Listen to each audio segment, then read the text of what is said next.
జానకరామ్ ఉన్నాడా? జానకరానండి, ఉన్నారండి. జానకన్నా? సరే ఒకసారి రమ్మని చెప్పు. అలాగే అండి.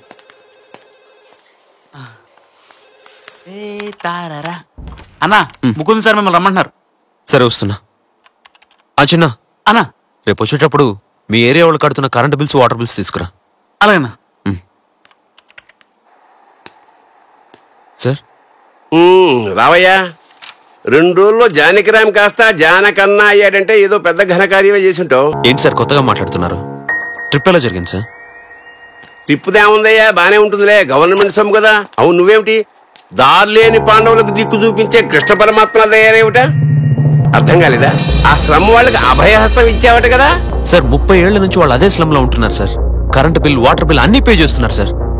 సార్ రూల్స్ ప్రకారం చూస్తే రూల్స్ రెగ్యులేషన్స్ తెల్లగా ఉన్న పేపర్ నల్లగా మార్చడానికేనయ్యా. కాస్త ప్రాక్టికల్ గా ఆలోచించు. అయినా మీ జనరేషన్ నేను చెప్పాల్సి వస్తుంది ఏమిటా బాబు కర్మ. సార్ మీరు కూడా ఇలా? నువ్వైనా నేనైనా స్థితిని పరిస్థితిని బేరీజు వేసుకుంటూ బతకాలి, అంతేగాని ఓ దూకుడుగా వెళ్ళిపోకూడదు. సార్ సర్లే, పని చూసుకో. Young blood.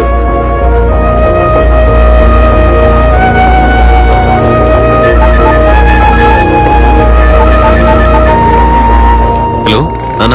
జానకి, భోజనం అయిందా? చేస్తలే నాన్న, ఆకలి లేదు. ఏమైందిరా?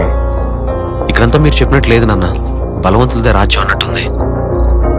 ఎదుటివాడి బలం స్వార్థం అయితే నీ బలం నిస్వార్థం అవ్వాలి. ఎప్పటికైనా నిజమే నిలుస్తుంది, నిజాయితీయే గెలుస్తుంది. ఏదైనా మనసుకు నచ్చిన పని చేయరా, ప్రశాంతంగా ఉంటావు. థాంక్యూ. Okay ma'am. ఏంటమ్మా ఇంత తొందరగా వచ్చావే? ఇంకా 2 గంటలు ఆగి వచ్చింటే షాప్ క్లోజ్ చేసుకుని వెళ్ళిపోయేవాళ్ళం కదా. Sorry sir. సారీ ఏంటమ్మా సారీ? ఏదో చదువుకుంటున్నాను, అమ్మకు ఆరోగ్యం బాగాలేదంటే పార్ట్ టైం జాబ్ ఇచ్చాను. ఎందుకమ్మా నన్ను పరేషాన్ చేస్తావు? Good evening sir. ఉదయం ఫోన్ రిపేర్కి ఇచ్చాను. హలో, రెడీ అయింది సార్.